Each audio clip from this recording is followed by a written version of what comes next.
started working with this family, their child had just recently been diagnosed with autism. Major regression, so he wasn't speaking, no eye contact, the works. He could go down the list of autism and he would hit all of them. Before we could begin to treat the child, we had to treat mom and dad. What was going on was far deeper than simply addressing the needs of their child. How to help them be the best caregivers and teachers and playmates of that child.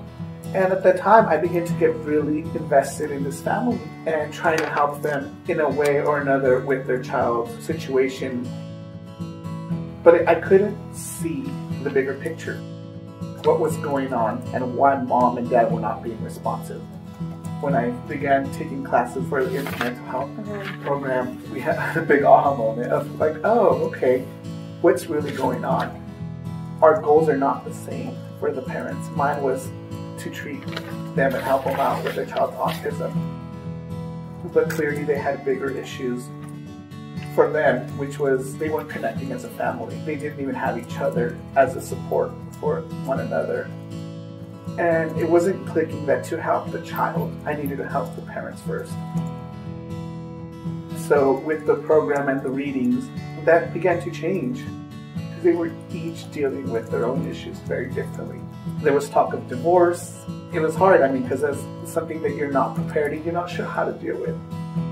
And so between the infant mental health training and the reflective supervision, I was able to go back and help them out and begin to open those dialogues. And that was something that was like totally new for me. Now, when I get assigned to a family, it's like, what is my goal? Well, what is their goal? So then I can begin to work with the child. And I think if we're able to do that, everything else falls into place. This family has become our poster family for the program. They're just awesome.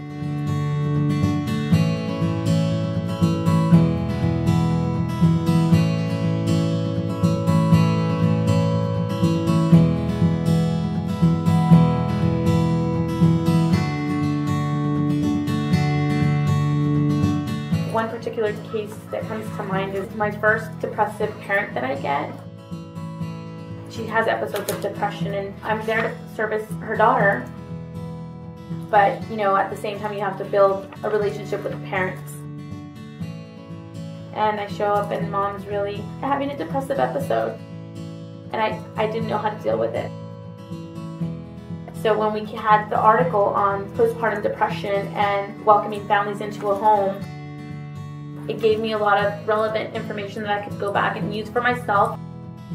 It's also proven that even a home visitor is really important to the relationship between the depressive parent and the child.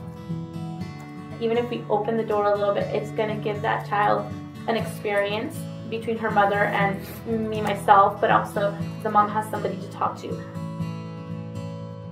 I was also able to collaborate with other people in the program. We were able to set and work together as a family with her family.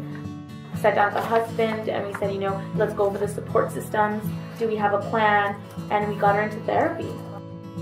Before the article and before coming and being able to speak to somebody about the issue, I felt overwhelmed and I felt like I didn't feel very good about my job because I felt I wasn't doing anything with this particular family. And now she looks forward to my visits. I look forward to her visits, which before I would dread, so it really does impact the work that you do. Before I was like, oh my goodness, what do I do? I wanted an answer. I wanted to give it to them. And I think that now I'm able to reflect and be like, okay, Sandra, slow down. Be with the parent. Be with them and understand their feelings. And even if I don't understand, just being there in the moment with them. Not trying to rush to be like, let me find this resource for you, just acknowledging it. I really do think it keeps you in the loop of things. It just reminds you why we're in the arena of work that we are in. It tells you little seeds of hope are planted even in the most desperate situations. I most definitely recommend anybody that works with children because again, it's current. It touches up on a lot of the reasons why children can't learn or, they're having difficulties in school or socializing. I think it helps you as well develop professionally and personally. I'm seeing the results right now. The baby, you know, she's lifting her hands and she's clapping, which means that obviously somebody's doing that with her besides myself. So it makes me feel good.